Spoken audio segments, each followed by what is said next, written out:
20-25 দিন আগে এটা ঘর মনে করেন রাত্রে ঘুমাই দেখা যায় মাঝখান দিয়ে ফাটল ধরছে, ফাটল ধরার সময় এরা ঘর দিয়ে বাইরেই গেছে, সাথে সাথে ঘর নামিয়ে গেছে।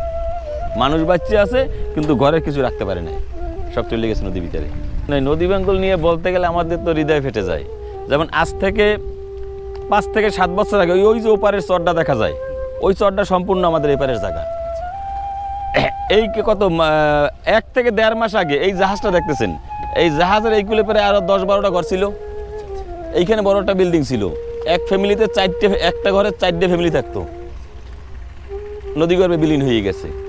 আমার ঘরটা ছিল ওই যে ঘরটা দেখেন, ওই ঘরটার একটু ওই সাইডে ছিল আমার বাসাটা। তো ওই বাসাটা 1.5 বছর আগে নদী গর্ভে বিলীন হয়ে গেছে। আমার ঘরটা কোনো কায়দায় ভাঙ্গিয়ে টানিয়ে রাখছি, কিন্তু আমার বাইরের ঘর ওটা রাখতে পারিনি, ওটা নেমে গেছে নদীতে। এখন তো মনে করেন আস্তে আস্তে এটা ভাঙতে আছে। এর কোনো মনে করেন এর কোনো সরকার এর পদক্ষেপ নেয় কি না, এটা আল্লাহই ভালো জানে, হেরাই ভালো জানে। সরকার পদক্ষেপ নেয়, কিন্তু আমাকে মতন কিছু মানুষ এটার আমরা সুযোগ সুবিধা ভোগ করতে পারি না। এই যে ব্লকগুলো আছে, এই ব্লকগুলো কিসের? এইগুলোই কিছুদিন আগে আমরা একটা মানববন্ধন করছিলাম। এইখান থেকে যখন 3টে ঘর নামিয়ে গেছে নদীতে, নামিয়ে যাওয়ার পরে আমরা রাস্তাটা মানববন্ধন করছি। এইখানে একটা রাস্তা, এই যে রাস্তাটা দেখেন, এই রাস্তাটা পশ্চিমবঙ্গের যত আছে, আপনি যেখানে যান বরিশাল থেকে আপনি সেখানে যাইতে পারেন, কিন্তু রাস্তাটা ফিরাবার জন্য প্লাস এখানে একটা নারিকেলি দারুল উলুম মাদ্রাসা আছে, ওই মাদ্রাসাটার জন্য এই এলাকার হিন্দু, এইখানে তো সব হিন্দু, এই যেটা দেখেন এটা সব হিন্দু এলাকা।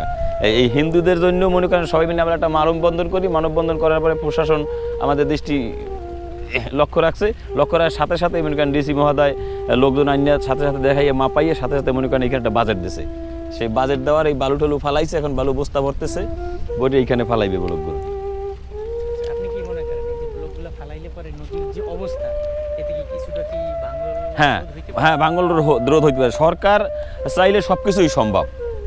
উপরে আল্লাহ, মানুষ যদি মনে করেন চেষ্টা করলে ইনশাআল্লাহ সফলতা লাভ হবেই, এটা আমাদের দৃঢ় বিশ্বাস।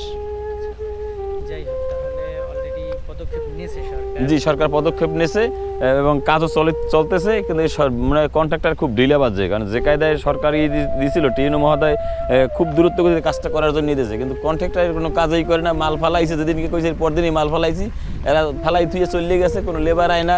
কী হয় এরাই ভালো জানে, যাদের মতলবটা কি এইটা এরাই ভালো জানে একমাত্র। এখানে কোন পর্যন্ত ইয়া দিয়েছে যে ব্লক ফালানোর জন্য? ব্লক ফালাবার জন্য ওই যে বাসাটা দেখেন, ওই যে একটা টিনের ঘর দেখা যায়, বিল্ডিং টিন সেট, ওই হইতে এইদিকে ফালাইবে, এইতে যদ্দূর ফালাইতে পারে। এটা 1,70,00,000 টাকা বাজেট করছে, এইতে যদ্দূর ফালাইতে পারে ওদ্দূর ফালাইবে আর কি। এরপর হয়তো পর্যায়ক্রমে যদি আবার বাজেট করতে পারে সরকার চাইলে, যদি দেখা যায় রোধ হইতেছে, তাহলে হয়তো আবার বাজেট করতে পারে।